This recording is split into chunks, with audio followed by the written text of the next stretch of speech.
bienvenidas a esta Casa Bardín, sede del Instituto Alicante de Cultura Juan Gil Albert. Hoy estoy muy contenta de recibir aquí a dos amigas, a dos profesionales, a dos personas cercanas que han escrito un maravilloso libro sobre María Zambrano, un libro necesario como el de otras muchas mujeres, en este caso de la generación del 27. Yo voy a pasar enseguida la palabra para que nos contéis. Yo estoy también, sé que vais haciendo presentaciones por diferentes municipios, con lo cual gracias por estar aquí en Alicante y por estar aquí en esta Casa Bardín. Os cedo la palabra y a disfrutar. Gracias. Bueno, sí, supongo que se oye. Muchas gracias, Pilar Tebar, por acogernos aquí en este lugar, en la casa de Juan Gil Albert, en el Instituto Juan Gil Albert, que es uno de los protagonistas también de esta historia, porque Juan Gil Albert, como uno de los poetas de la generación del 27, realmente tuvo una relación muy estrecha con María Zambrano en esos años de guerra civil en Valencia, cuando estaban los dos en la revista Hora de España. Nuestra presentación es recorrer un poco ese caldo de cultivo que fueron los años previos, esa generación, esa ilusión de la generación del 27 por cambiar el mundo, por renovar lo que era la literatura, la poesía, la filosofía y también la política. Y cómo, bueno, al final vino el naufragio. Este libro, después ya os contará Amparo cómo se gestó, cómo lo hemos ideado, y yo primero os pongo un poquito en contexto. Tuve la suerte de trabajar con María Zambrano, y cuando Amparo en Valencia es de convoyar, és que parlo valencià, convoyar, em va convoyar a fer aquest llibre. Realmente yo estaba en un momento que me costó arrancar, porque tenía muchos recuerdos de María, había mucha emoción de por medio, y yo no había sido capaz hasta ese momento de escribir, nada, de sacar algo dentro de mí de esas memorias, de esos recuerdos. Entonces la verdad es que me ayudó mucho, y pensé que también era muy importante, porque poner a María Zambrano en el lugar que le corresponde como la filósofa de la generación del 27, yo creo que era necesario dar este paso. Después seguirán escribiéndose muchas cosas sobre María Zambrano. Nosotros, a partir de este libro, ya se nos han ocurrido muchísimas más ideas, o sea que vamos a seguir. Amparo seguirá escribiendo. Bueno, Amparo no para, Amparo es una máquina de escribir, pero sí seguiremos con María Zambrano, porque este libro inicia un camino en esos temas que ahora os contará Amparo, que nos han parecido esenciales para la filosofía de hoy, para la filosofía contemporánea, para la filosofía de ahora mismo. Y sin más, os paso a comentar un poquito bueno, pues la foto emblemática de la generación del 27, que es ese homenaje a Alexandre, en el que aparecen muchos de los escritores y escritoras, bueno, escritoras menos, porque escritoras está María Zambrano, está Delia del Corral, y ya está. ¿Y quién es la que...? ¿Quién? Hay una tercera. Sí, una tercera. ¿Quién era? ¿Quién me ha traído la chuleta, Amparo? Bueno, es igual, pero de todas formas, Delia del Corral escribió después sus memorias, pero en ese momento era simplemente no simplemente por quitarle importancia, pero en ese momento no escribía, era la compañera de Neruda. Y quiero decir que en este grupo ya se ve la presencia de María Zambrano como algo central. Y no está Gil Albert, no está, pero podría haber estado, como tampoco está García Lorca, porque sí que está Miguel Hernández. Y bueno, en ese grupo se habla mucho de la amistad que les unía, y ahí se ve, ¿no?, cómo se reúnen para celebrar que Alexandre por fin había publicado, se había decidido publicar, pero también había sus filias y sus filias y sus fobias, ¿no? Por ejemplo, el caso entre Miguel Hernández y García Lorca. Y otra de los momentos, bueno, ¿por qué María entró en ese grupo? ¿Por qué María formaba parte de él? Ella estuvo desde el principio, y una de las cosas que también favoreció el que María Zambrano estuviera reconocida, y en ese momento ya reconocida, ya publicaba artículos, publicó a los 28 años su primer libro, Horizonte del liberalismo.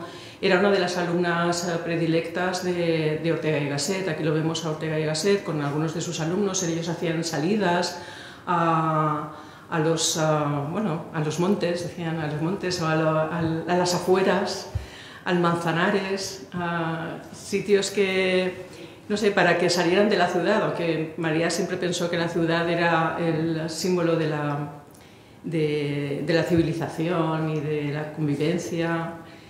Ella, hasta que no se vio en medio de un bosque allá en La Pies, yo creo que no llegó a conectar con lo que era la naturaleza. Ella siempre elogió la ciudad, la polis, como el lugar de encuentro y el lugar donde se podía desarrollar el pensamiento.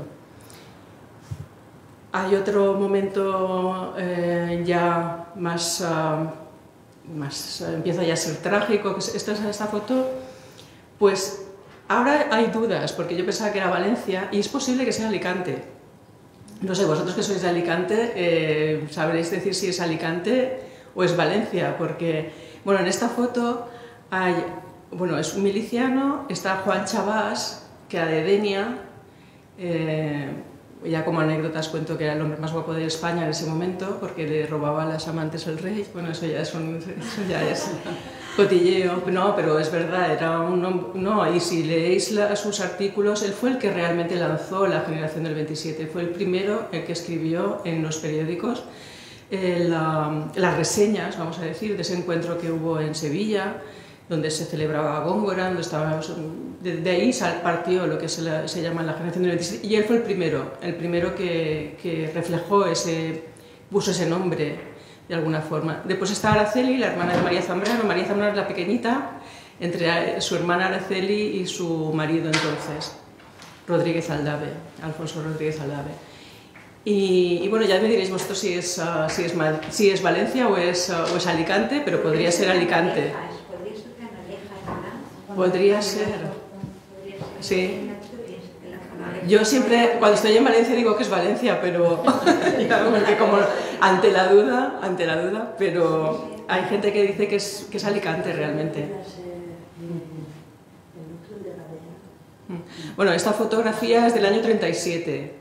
En el año 37, cuando ya se ve que, bueno, el gobierno de la República se traslada a Valencia. Por eso siempre digo Valencia, pero podría ser Alicante, porque había mucho, se viajaba mucho entre Valencia y Alicante, y sobre todo entre Valencia y Alicante. A lo mejor Castellón no lo sé, pero entre Valencia y Alicante sí, porque había diferentes fincas en las que estaban diferentes miembros del gobierno, se repartieron, incluso había diferentes escenarios, y en Valencia es donde estaba la Casa de la Cultura, la Casa del Sabuix de Totamena, que le llamaba la gente popularmente.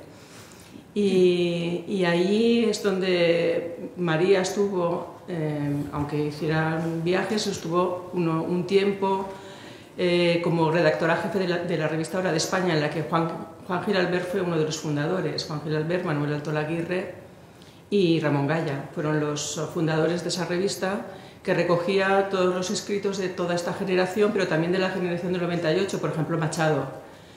Y Machado fue, de hecho, lo último que escribió Machado se recoge en Hora de España. En ese momento en Valencia, esto sí que es Valencia, esto es la Malvarrosa, y aquí vemos a Cernuda y Altolaguirre sí, exacto, con actores y actrices de La Barraca. Un poco antes de la guerra. Sí, no, es del año 37, es del año 37, esto es el año 37. Sabéis que en el año 37 es el momento del segundo encuentro internacional de escritores antifascistas que se organiza en Valencia. Y bueno, ahí se concentran pues, gente de intelectuales de todo el mundo. Bien, por ejemplo, ese es el momento en que María conoce a Octavio Paz y Elena Garro, que después van a ser muy buenos amigos. Y de hecho Elena Garro y Cernuda iban muchas veces los dos a la playa, porque como no les gustaban los rollos políticos, se iban a la playa los dos. Y bueno, sobre todo Cernuda no fallaba un día. Y si quieres paramos en este punto y Amparo os va a contar cosas un poco más...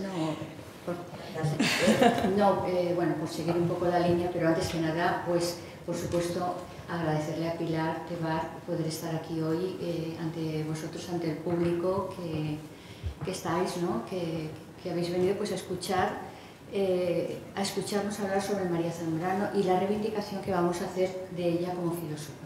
Porque este libro nace fundamentalmente con ese afán de reivindicarle como filósofa, la filósofa de la generación del 27, y no tanto como escritora, porque durante mucho tiempo le ha precedido la fama de escritora y ha oscurecido su labor como pensadora, como filósofa. Y ella misma se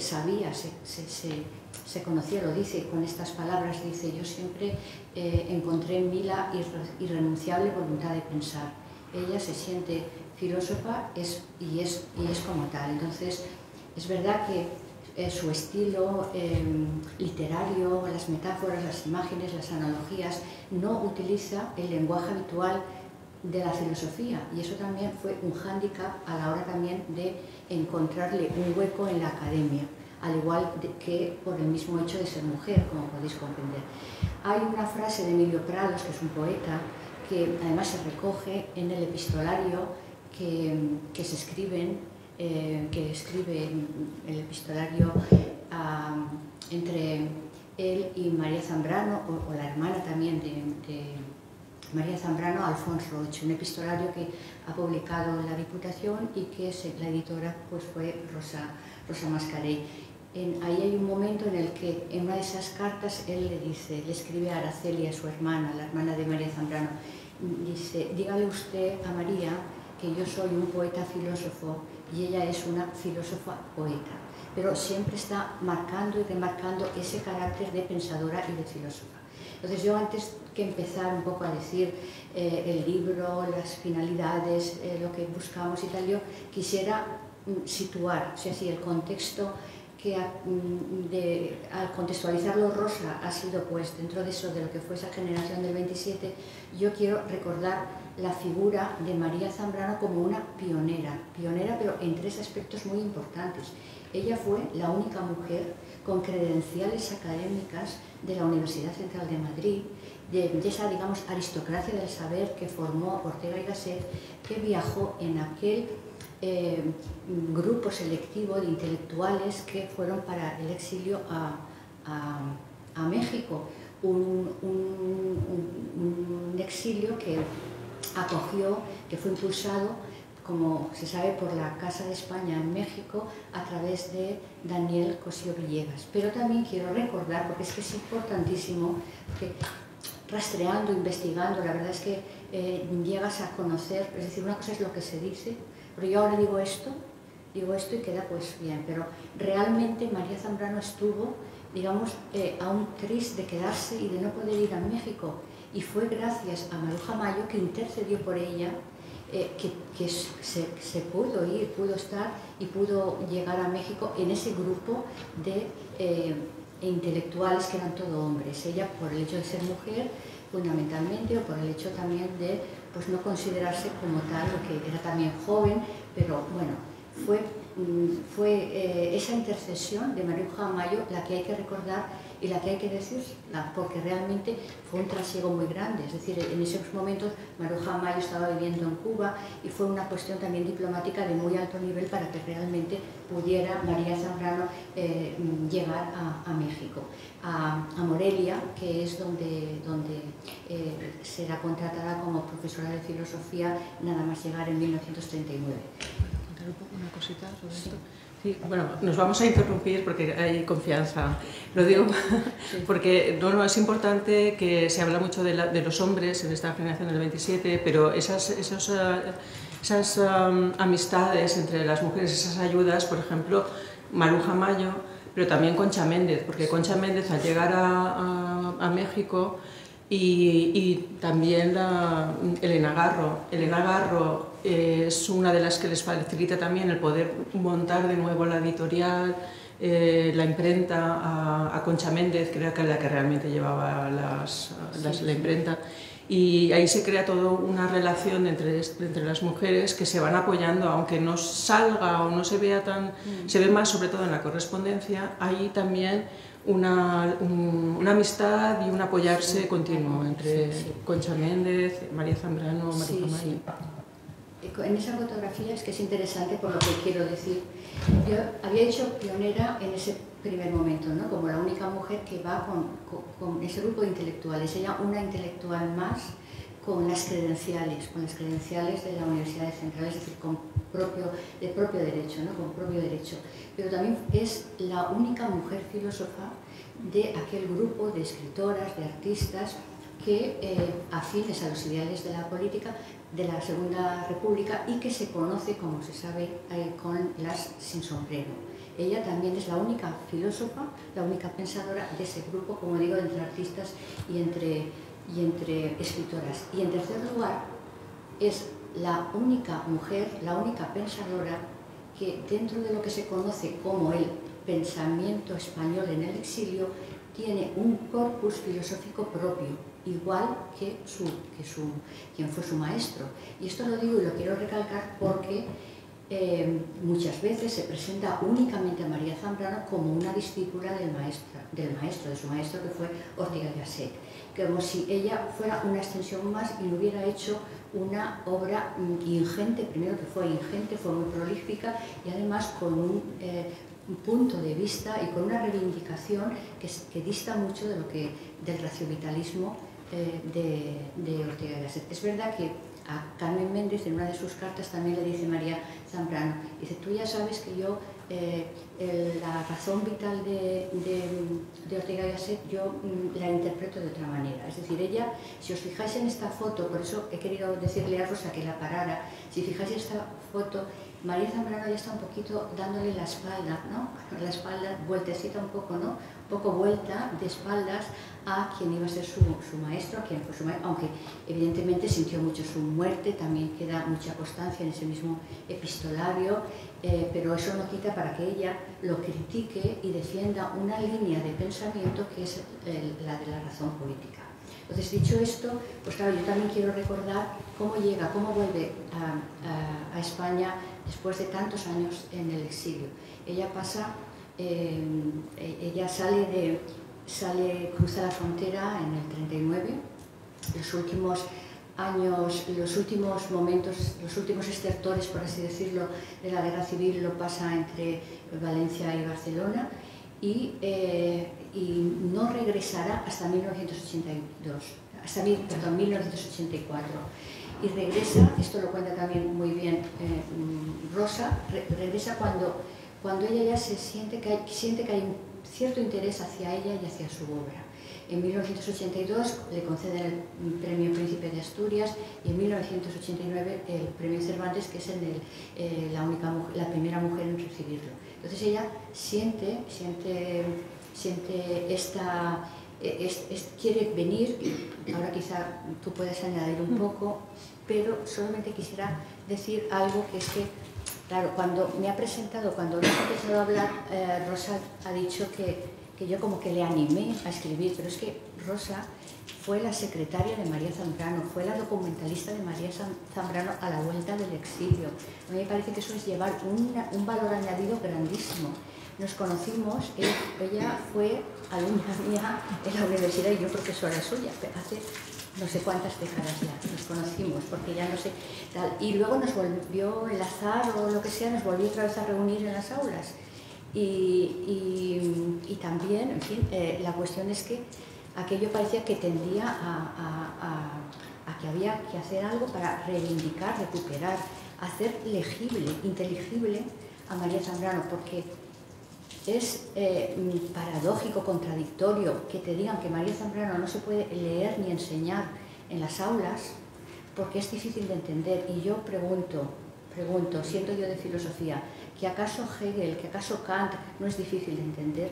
Si esto se lleva a las aulas, ¿cómo no se puede llevar el pensamiento de María Zambrano? Claro que sí. Lo que pasa es que es un pensamiento que, como el de su gran querido filósofo Friedrich Nietzsche, era antiacademia y tenía, digamos, salía fuera de los cánones habituales. Por eso digo que a mí me gustaría cuando tú cuentas cómo ella siente, quiere volver a España, por qué quiere, en fin, todas estas cuestiones que tú, esa parte humana, ¿no?, que sí. recuerdas. Sí, si queréis continuamos a lo mejor con las diapositivas, porque hay un momento trágico, ¿no? El final de la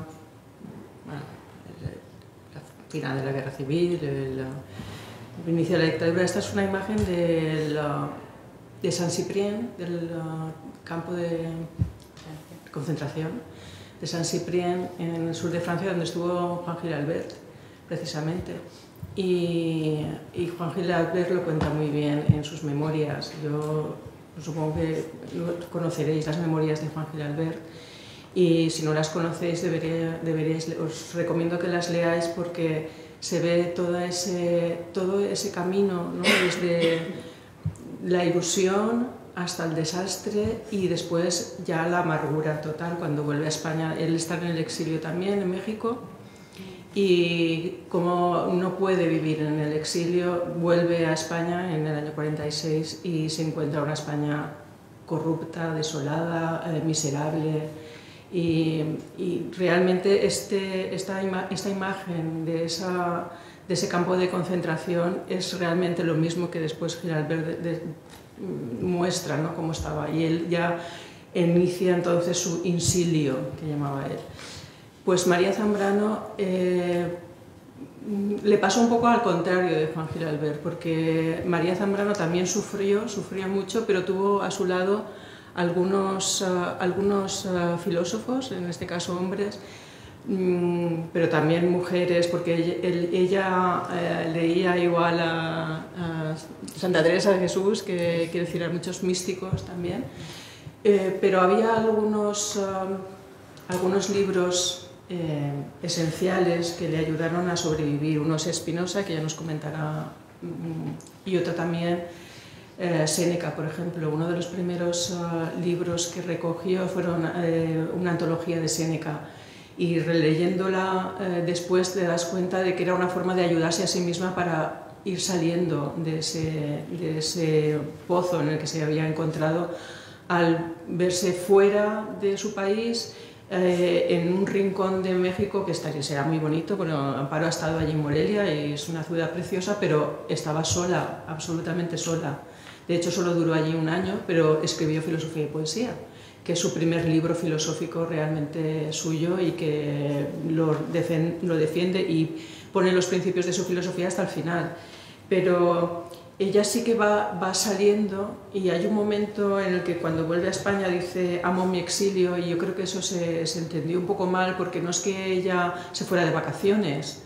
Ella decía muchas veces, no es que parece, comentándolo con Ramón Gaya, es que parece que nos hayamos ido a los mares del sur, no sé, de vacaciones, y no ha sido así. Lo hemos superado de una manera u otra, porque pues a Ramón Gaya, su mujer, muere en un bombardeo, y María Zambrano se queda absolutamente sola con una hermana loca, por decirlo, o sea, que perdió el juicio también por culpa de todos los horrores de la guerra.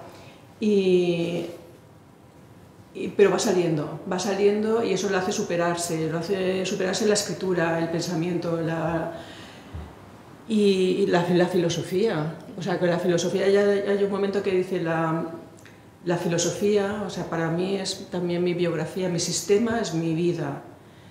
Y ese vivir y ese escribir es lo que la salva, Aunque, por eso decía Amparo que su obra, cuando llegó a España, estaba como descontextualizada, estaba perdida, porque realmente ella no pudo publicar. A ver, si ahora es difícil publicar ensayo, yo no sé si vosotras escribís ensayo, alguna de vosotras escribís ensayo, pero ahora publicar ensayo es difícil para una mujer, para un hombre también. En aquellos años una persona española que está viviendo, digamos, en México, en Italia, no sé, y que tiene que publicar, ¿dónde? ¿En qué editorial publica? ¿Quién le publica? Si prácticamente nadie la conoce. En Italia le publicaron alguna cosa, El sueño creador, salió primero en italiano, como para ver si le pagaban y conseguía publicar todo el libro entero, que no lo consiguió, hasta después de muerta fue cuando salió el libro de los sueños y el tiempo. O sea, hay una dispersión de su pensamiento porque no había una edición. Ahora este año estoy escribiendo esto, o estos años estoy haciendo esta investigación, lo publico, sigo para otra cosa. No, ella iba escribiendo pues como le iba saliendo el día o el tiempo. Pues en Roma se dedica sobre todo a los sueños, después en Francia vuelve a recuperar lo que es la naturaleza, Claros del bosque, pero también Antígona, que era un proyecto que llevaba desde la guerra civil. O sea, claro, es que su vida, si tenía los libros y tenía todos sus manuscritos, que yo los he visto todavía medio revueltos o medio ordenados a su manera, sin poder publicar, ¿cómo no iba a ser un poco dispuesto? Ay, pues mira, voy a retomar otra vez a Antígona, a ver si la acabo. Voy a retomar ahora, pues sí, porque entonces si quería escribir sobre historia, pues mira, voy a retomar este tema, o el tema de la piedad. Claro, porque no estaba publicado, a lo mejor eran textos escritos en los años 40, pero como no había publicado, pues puedo cogerlo y volver y retomar. Entonces, por eso hay esa dispersión o esa falta de sistema, porque lo lleva su propia vida en el exilio.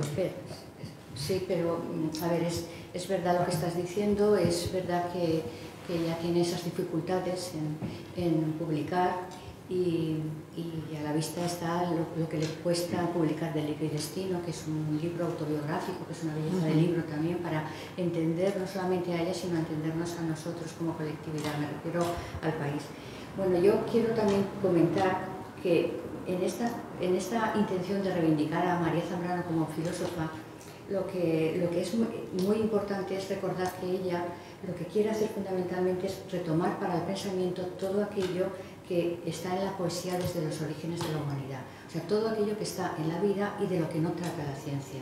Todo aquello de lo que ella dice que procede de las profundidades del ser o de sus adentros, ¿no? Es decir, de algo, de las entrañas del ser, de las profundidades del ser, y por eso mismo los temas suyos, los temas sobre los que filosofa, pues son el amor, la muerte y el padecer humano. Ella tiene muy claro que hay algo en la vida que no puede ser aprehendido, es decir, captado, aprendido, apresado por la razón teórica de la ciencia. Ella habla y señala, al referirse al intelecto, dice: el intelecto es actualidad pura, es impasibilidad, mientras que la vida es un padecer en toda forma, un sentir que el tiempo pasa inapelablemente en el transcurrir mismo de la vida. La vida es fundamentalmente un padecer sin tregua por el mismo hecho de estar vivo.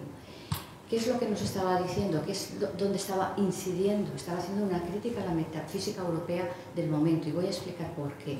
Ella está reivindicando el saber experiencial de los géneros literarios, es decir, ese saber donde el pensamiento tiene la mínima generalidad y la mínima abstracción. Es un saber fragmentario, es un saber que no quiere ni sistematizar, ni fosilizar, ni categorizar la vida. Rechaza, por tanto, el pensamiento como sistema, tal como lo presentaron, por ejemplo, Platón o Descartes, ante quienes ella siempre va a ser muy crítica. Entre una verdad invisible que se puede transmitir a través de un lenguaje conceptual, ella prefiere mucho más esa experiencia variada de lo visible que se transmite a través de la poesía y con un lenguaje literario o narrativo, pero cargado de fuerza teórica. Por eso ella se decanta por la profundidad teórica que encuentra en los textos de Juan de la Cruz, de Teresa de Jesús, de Unamuno, de Kierkegaard, de Verlaine o de Baudelaire, por ejemplo, entre otros más, de Galdós también. En realidad ella está reivindicando los saberes del alma. Y aquí sí que fue un punto de fricción grandísima con Ortega y Gasset. Los saberes del alma, ¿y a qué se está refiriendo? Se está refiriendo a esos saberes del corazón de los que hablaba Pascal y que moran en las profundidades, como digo, del ser. Se refiere a aquellos saberes que proceden del arte, que proceden de la poesía y proceden de todo aquello que tienen en común las religiones y que ayudan a afrontar el padecer humano. Lo que hace María Zambrano es afrontar una visión, dice, íntegra, ella dice, íntegra del ser humano. ¿A qué se está refiriendo? Una visión integradora, integral. El ser humano es también pasión, emoción, temores, sentimientos. Y toda esta visión de de lo oscuro, de lo no racional que tiene el ser humano, María Zambrano se dedica a ello y quiere recuperarlo.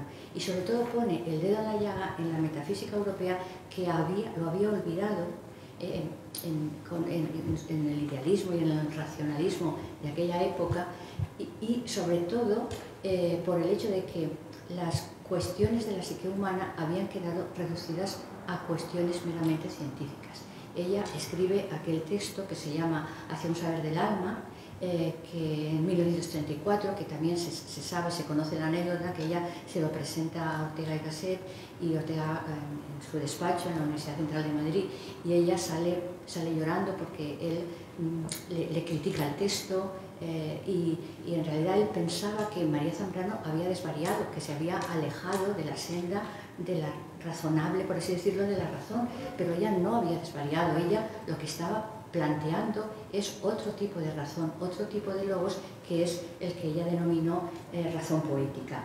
Este es el punto crucial de diferencia entre ella y Ortega y Gasset. Encontrar logos en un saber unitario que procede de la sensibilidad, de la imaginación, de la fantasía, que ahora más adelante adelantaré.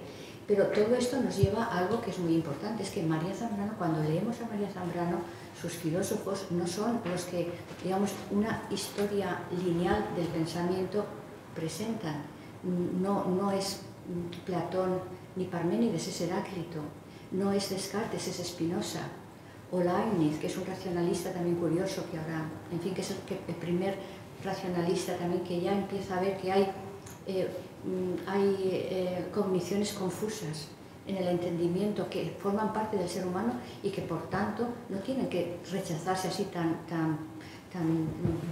pronto como hace el racionalismo. Él por lo menos lo señala, dice Leibniz. Dice, eso está ahí, esas percepciones confusas del entendimiento está ahí. Le va a llamar, como buen racionalista, le va a llamar gnoseología inferior, pero ya le pone a esas percepciones confusas del entendimiento que proceden de la sensibilidad, de la fantasía, de la imaginación, de la memoria, ya le otorga esa capacidad cognitiva. Entonces, lo que quiero decir es que María Zambrano está en esa línea, en ese logos que fue, digamos, apartado porque Platón encumbró en el pensamiento otro tipo de logos, un logos teórico, conceptual y todo el racionalismo y toda la tradición. Entonces, sus filósofos van a ser, como digo, Heráclito, como digo, Spinoza, Leibniz, Pascal o el propio Nietzsche.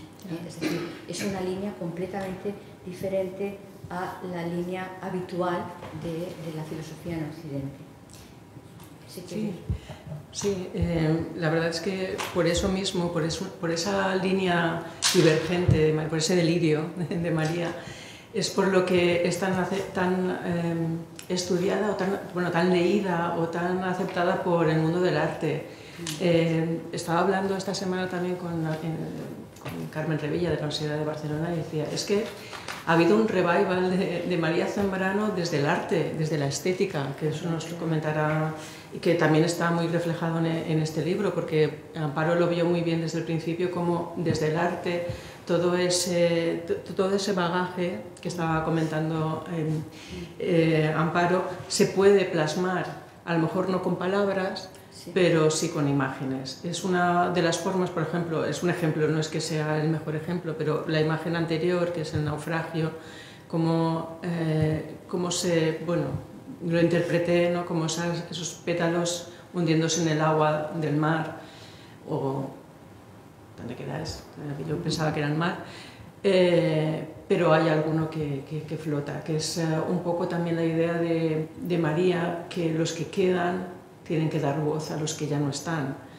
Y eso lo dice ella muchas veces, de diferentes maneras más bonitas que yo, pero esa idea de María de dar la voz, de dar la palabra a los que no la pueden dar, a los que no la pudieron dar, de acabar con la historia apócrifa, fue una de las cosas que la ayudó a seguir adelante,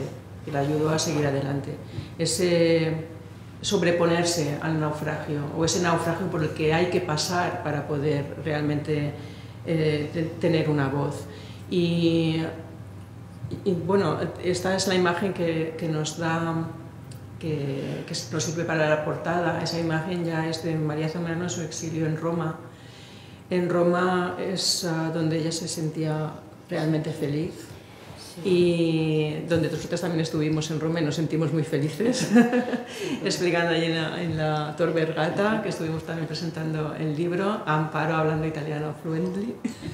Bueno, pero eso es para quedar un poquito, porque como lo tienes muy... Ya, a ver, yo quería, si quieres poner otra vez la imagen de...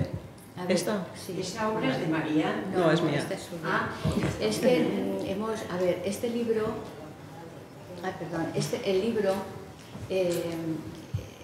libro, vamos a hablar un poco de la génesis del libro, ¿no?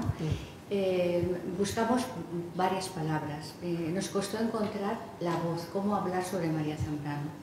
La idea la teníamos clara, que lo acabamos de decir, reivindicar su legado filosófico, queríamos también hacerlo inteligible, que fuera un libro que lo pudiera recoger un público general, un lector, una lectora general, pero y también un público especializado que le interesara.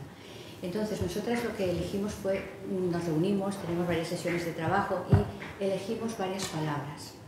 Teníamos sobre la mesa como unas 15 o 12 palabras y al final quedaron 6 palabras. Y de cada palabra Rosa hace una interpretación pictórica, porque ella no lo va a decir, pero lo digo yo, para María Zambrano, Rosa también se acercaba mucho con su pintura a lo que ella quería, es decir, lo que ella quería transmitir, ¿no? Es decir, que tenía esa sutilidad poética también se encontraba. Luego, si quieres, puedes hablar sobre... Pero elegimos 6 palabras. No puedo deciros, porque yo solamente le dije, de todas las que tenía, le dije a Rosa, tenemos que empezar por método. Yo voy a empezar por método porque es una palabra, obviamente, es una palabra filosófica, ¿vale? Pero luego... y teníamos un orden y luego y el libro se fue creando a la manera zambraniana, porque después de terminar con método yo le dije, es que la palabra que viene es naufragio, me lleva, y después delirio, y después fue luz, memoria, poesía. Fue así, y cuando terminé la palabra poesía sentí que el libro estaba ya como acabado, lo que queríamos decir. Entonces, es un libro que tiene esas 6 palabras. Por ejemplo, en la Universidad Tor Vergata, donde la presentamos, nos preguntaron, ¿y por qué 6? ¿Por qué esas palabras y no otras? Pues no sabemos bien, la verdad había más, podíamos haber hecho más, pero teníamos más sobre la mesa, pero fue esas las que surgieron, y tiene todo un hilo conductor que realmente pues hace muy legible, muy inteligible el legado de María Zambrano. Y luego otra cosa, este libro tiene también, lo han elogiado mucho, la editorial, la verdad, es una editorial que ha tenido varios premios, pero lo han elogiado porque es un libro que el primer acercamiento es desde la sensibilidad. La voz poética la pone Rosa y la imagen la pone Rosa, hasta el punto de cuando ella, a cada palabra, que yo luego desarrollo de manera ensayística, ella le pone una voz poética que le han llegado a preguntar, pero ¿eres tú la que habla o es María Zambrano la que habla, ¿no? Entonces, ella pone, como digo, ese primer acercamiento que yo creo que es el que le debíamos a María Zambrano, acercarnos al pensamiento desde la sensibilidad, ¿no? Y luego ya pues yo desarrollo, en fin, toda esta idea de hacerlo inteligible y transmitir lo que realmente, o lo que creemos que dijo María Zambrano. La ventaja que he tenido yo es que, aparte de que puedo corroborar con los libros, también podía consultarla a ella, que ella también, pues esa experiencia y todo lo que le comunicaba María Zambrano en su momento. Al final incluimos un epistolario, una especie de work in progress que se llama ahora, ¿no? Yo terminaba una palabra, le mandaba por correo, mira, ha terminado tal, y ella me contestaba y tal, y decidimos ese epistolario añadirlo. Y también es algo que ha gustado mucho a los lectores y a las lectoras, porque hasta el punto de que terminan la primera página y luego ven el epistolario y se ponen a leerlo, o a la inversa, o al contrario, empiezan enseguida a leer esto. Entonces, yo creo que nos costó mucho, pero que al final fue un acierto este tipo de aproximación, y además cuenta con una introducción y con un prólogo de dos también expertas en teoría de las artes y de estética, Ana María Leira, profesora de la Universidad Complutense de Madrid, y de María Elizalde, también profesora de la UOC de Barcelona, que también guardan relación o bien con María Zambrano o bien con la teoría estética. Entonces, todas estas cuestiones yo creo que es como un valor añadido, ¿no? El valor añadido yo creo que es fundamentalmente haber trabajado con Rosa. Ella dirá que ella conmigo, pero yo pues, es obvio que el poder estar con una persona que de primera, además siempre me coteja, yo voy a investigar, pero ella dice, no, esto tal, ella no fue solamente la que estuvo como secretaria, sino que como documentalista de toda su obra. Eso es un plus impagable, por así decirlo. Fue una pesadilla, ¿eh? No, es verdad. Una pesadilla. Es que no quería. Y mucha responsabilidad. No, es verdad. Al principio costó, pero yo creo que ha sido un acierto al final conseguirlo. Bueno, la verdad es que esta obra refleja muy bien esa constelación un poco así informe, ¿no?, de lo que es el libro también, lo que es la vida y lo que es el método, porque esta es la imagen de método como constelación. Constelación en los mares, constelación en el cielo, no se sabe muy bien, pero es lo que me sugirió la idea de esa palabra. Esa la tenía clarísima, por eso empezamos también por ahí, por método, porque es que me salió y hablamos eso de constelación, hablamos muchísimo mientras estábamos trabajando. Y yo la verdad es que estoy mirando el tiempo y no sé cómo vamos, porque a mí también me gustaría... ¿Sí? ¿Tenemos tiempo? ¿Vale? Ah, vale. Si nos lo da. Sí. Yo quisiera, si quieres, porque... Bueno, quería comentar lo que ha dicho Amparo del hecho de las imágenes y la voz poética. Es que, claro, yo al principio, cuando me lo propuso Amparo, yo quería sacar la voz de María. Pero después me fui dando cuenta de que a veces me salía la voz de María, o sea, que era como un diálogo. De hecho, cuando yo escribía como si María dijera algo y yo le contestara. Pero después había cosas que María decía, es decir, que yo lo había reinterpretado, que me gustaban más que las que decía yo. Entonces, y otras veces que me gustaban las que decía yo y no las que ella me había sugerido. Entonces, ahí hay un juego que yo misma fui descartando cosas para que me quedara solamente algo muy cortito para cada una de las imágenes, que es, por ejemplo, el método, si veis, es la imagen y después este es mi texto. Algo muy concentrado, que después mucha gente me ha dicho, podrías haberlo desarrollado un poco más. Digo, no, entonces ya voy a dejar Amparo fuera. No puede ser, no. Además era un juego que me gustaba mucho. Y otra cosa que quería comentar antes de pasar a lo que dirá Amparo es que esas palabras yo creo que al final fueron muy bien traídas, aunque se quedaron algunas fuera, porque nos permitieron desarrollar todo lo que realmente queríamos decir, y no hace falta nada más. Y es un libro constelación porque al final se ve cómo fuimos trabajando, porque yo creo que fue una buena idea poner los mails en los que nos comentábamos cosas, porque yo estaba en Madrid, ella estaba en Valencia, después al revés, que sé, yo estaba perdida y ella íbamos haciendo esa, y eso nos fue bien, en lugar de encontrarnos, aunque muchas veces también nos encontrábamos y lo escribíamos, pero esa distancia fue buena, y además yo creo que también es un poco el exilio de María, ese es el estar fuera y ver con distancia lo que estaba pasando. Yo creo que nos ayudó también, esa distancia que teníamos entre una y otra, nos ayudó a la hora de escribir el libro. Y también lo que has comentado sobre esas palabras, María criticaba a Ortega, estaba buscándolo antes exactamente la frase, pero no la he encontrado, pero hay un momento en que dice: yo a Ortega siempre lo he considerado como mi maestro y lo he salvado siempre que he podido, aunque yo he mantenido también mi independencia y mi pensamiento, porque ella siempre que, bueno, eso ya comentándolo con ella, me decía que a ver, Ortega empezó bien con el raciovitalismo, pero después se fue hacia el historicismo y hasta la historia, entonces ahí no, eso ya no. Entonces ella se quedaba con el primer Ortega y dejaba un poco, bueno, en el aire el segundo Ortega. Y por eso lo del alma, tan bien traído como recuperar ese... Bueno, si hay alguien que nos esté escuchando o que tenga que hacer una tesis sobre María Zambrano, el concepto de alma yo creo que es fundamental también para... ¿Por qué? Porque ella habla de alma en pleno siglo XX.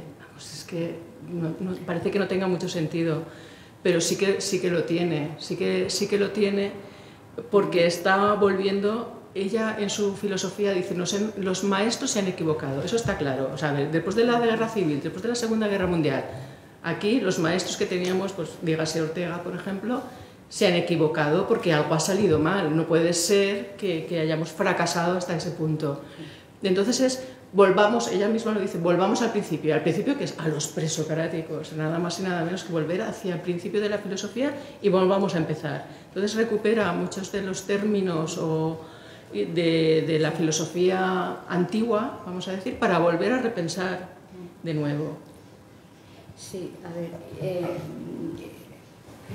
al respecto yo quiero señalar que lo que ella hace es señalar cómo la filosofía de Occidente ha borrado, ¿no? Ha apartado la mística y con ello el saber de la poesía y de vivir poéticamente. Y aquí esto es muy importante porque ella también le dice, hay un momento que le dice a Alfonso Roch: yo, guárdeme usted el secreto, le dice en una de las cartas, que yo lo que quisiera es, o lo que a mí me hubiera gustado es hacer una ética, pero una ética que me llevara a actuar por amor, no por obligación. No estaba haciendo ahí una crítica directa al imperativo categórico kantiano, al deber, en fin, ella es una filósofa que lo que quiere realmente es recuperar ese saber que te permite entenderte como persona. Escribe Democracia y Persona, como saben.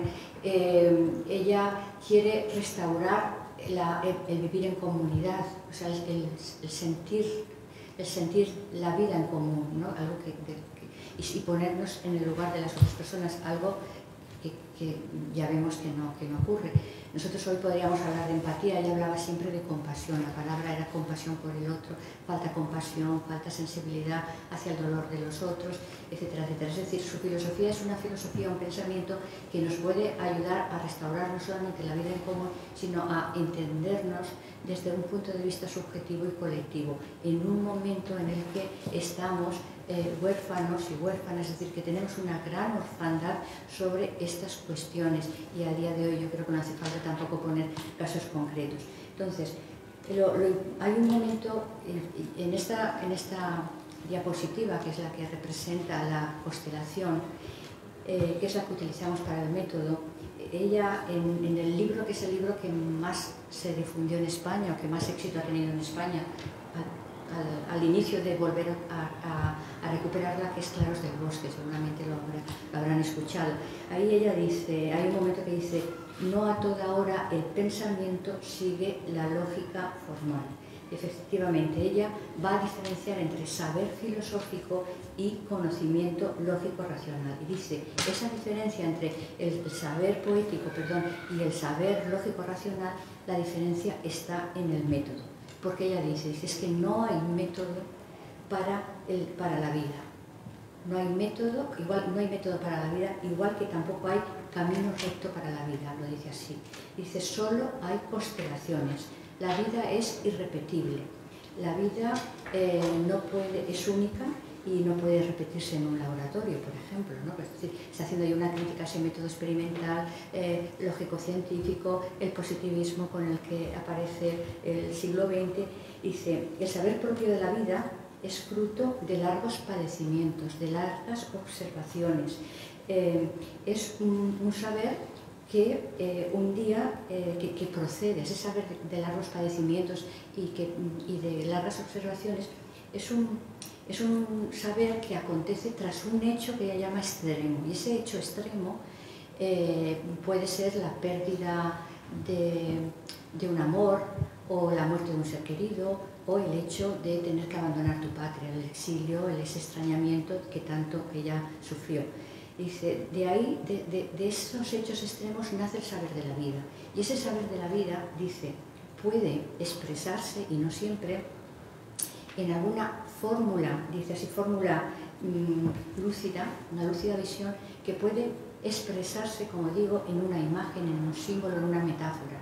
Dice, puede expresarse muy bien en una imagen, pero no en todas. Es decir, que no está hablando. Entonces, ese tipo de apresar la vida con el concepto es lo que ella nunca sucumbe ni a la idea ni a la tentación del concepto. Por eso ella prefiere el poema al sistema. Y otra cosa muy importante, María Zambrano, que la une tanto a Simone Weil o a Arendt, o a Hannah Arendt, es que son filósofas vitalistas. El referente de María Zambrano es Friedrich Nietzsche, que me contó también, aparece en el libro, pero Rosa me contó que en la biblioteca de María Zambrano estaban todas las obras de Nietzsche en francés, pero ella lo leía y era su punto. Ese vitalismo está en un amor mundi declarado, porque en esta misma frase que digo, que más o menos he rememorado de lo que ella dice, después de decir que el saber de la vida nace de un momento, de un acontecimiento extremo, de un hecho extremo como es la pérdida de un ser querido, dice, pero no hay que olvidar que ese saber de la vida también nace en momentos, en instantes de alegría y de revelación de la belleza, y que no tendríamos que olvidarlo. Es decir, ella está siempre hablando de ese saber experiencial, porque además dice que la percepción la experiencia es de donde nace el conocimiento, y que en realidad la experiencia no es más que un segundo nombre de la vida, que no se puede separar sensibilidad, percepción sensible de la vida. Esto, como digo, es importante, la percepción y el sentir son anterior a la reflexión intelectual, y no es imposible separar la experiencia de la vida. La experiencia es un segundo nombre de la vida. Bueno, esto fundamentalmente, a ver, no sé si quieres tú decir algo, pero yo a toda esta cuestión del naufragio no quiero dejar de recordar en qué se opone ella a Ortega. Y estamos viendo que ella está recuperando la vida, ¿no? Está recuperando esos temas. ¿Y por qué? ¿En qué? Por citarlo, además aparece claramente ya, incluso con un poquito de fina ironía, ¿no? Porque ella también tiene su reverencia, por así decirlo, al maestro como tal. Ella, yo quisiera destacar, y lo destaco también en varios momentos, ella lo que hace es distanciarse de ese sujeto de la conciencia que accede al conocimiento sin atisbo alguno del padecer. Hemos visto que uno de los temas que ella trata es el padecer, el amor, la muerte, ¿no? Porque ella dice, es verdad que la muerte no está en la vida, no es la vida, pero sucede en la vida. Entonces, ella dice, yo estoy muy en contra de ese sujeto que cree afrontar la desesperación y el naufragio en un trance de lucidez teórica. como por ejemplo enseñaron Platón, Descartes o el propio Ortega, que utiliza mucho las comparaciones, el símil del naufragio, pero ella dice nada más lejos, la lucidez, afrontar ese padecer, ese naufragio, no es difícil de mantenerlo desde esa conciencia teórica o esa lucidez teórica. Dice, hace falta amar la vida, eso es muy nietzscheano, dice, hace falta sacar una voluntad de vivir y sentir la vida desde esa lógica heraclitana, de esa que te dice que tú sabes que lo que es al momento deja de ser, de lo que ella llamaba una melancolía funeraria, que es de esa melancolía funeraria, de saber que todo es perecedero, amar la impermanencia, todo esto, que es realmente es una ontología de la impermanencia, pero es una ontología al fin y al cabo. Entonces, en esto es en lo que ella se distancia claramente de su maestro, es decir, de esa postura racionalista, lúcida, teórica, que cree acceder al saber de la vida desde ese punto de vista. Bueno, me callo un poco sí, porque... vale. Para que descanses un poco. Sí. Dos cositas. Lo que has dicho, has repetido varias veces, has mencionado a Heráclito y María tiene una frase muy buena a un amigo filósofo que le escribe diciendo: gracias, Heráclito, que nos has librado de tener que hacer una ontología. Y eso está escrito, lo dejo escrito María, porque realmente una ontología, que ella la llamaba palabro, eso es un palabro, diseca realmente al ser, diseca el ser. Y por lo que ha dicho Amparo, aunque ella padeció mucho, la verdad, pues padeció hambre, padeció mil penurias, pero yo nunca la vi, y cuando yo la conocía, y que tenéis en la foto, ya estaba mayor. Esa foto ya es en el año anterior de morir, o sea, unos meses antes de morir. Está, bueno, por orden estamos, pues estoy yo, está María, está José Andérica, que fue director de las Cuevas de Nerja, no sé si os acordáis que en las Cuevas de Nerja hacían unos conciertos maravillosos, fue él. Después está Isabel García Lorca, y después un poeta, Joaquín, yo no me acuerdo el nombre, el apellido, perdón, se me ha ido. Bueno, Joaquín era un poeta y pintor de Vélez Málaga, que la verdad hizo mucho para que se creara la fundación, desgraciadamente ha fallecido ya. Y María, a pesar de estar siempre en su sillón porque no podía caminar, tuvo un problema con una caída. La verdad es que siempre estaba con esa media sonrisa, siempre haciendo ironías y muy, la verdad es que yo, si llego algún día a estar así postrada en una silla, creo que tendría un humor de perros, pero ella, no sé, tenía ese poder de superarse, de concentrarse, y a pesar de los dolores o de cualquier situación física, pues era capaz de pues, sacar una sonrisa, de hacer un chiste en el sentido de, no sé, pues eso, hoy me siento cartesiana, ¿no? Como diciendo, no me voy a levantar de la cama, perdona, pero en lugar de decirte no me voy a levantar la cama porque me duele una barbaridad las piernas y no me puedo mover, te decía, es que hoy me siento cartesiana, ¿no?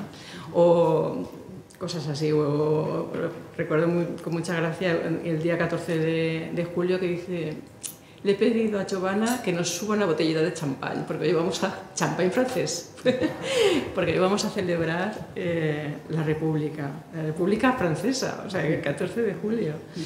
Bueno, la verdad es que tenía cosas así, o sea, que a pesar de todos los padecimientos y de imaginarnos una persona como sufriente,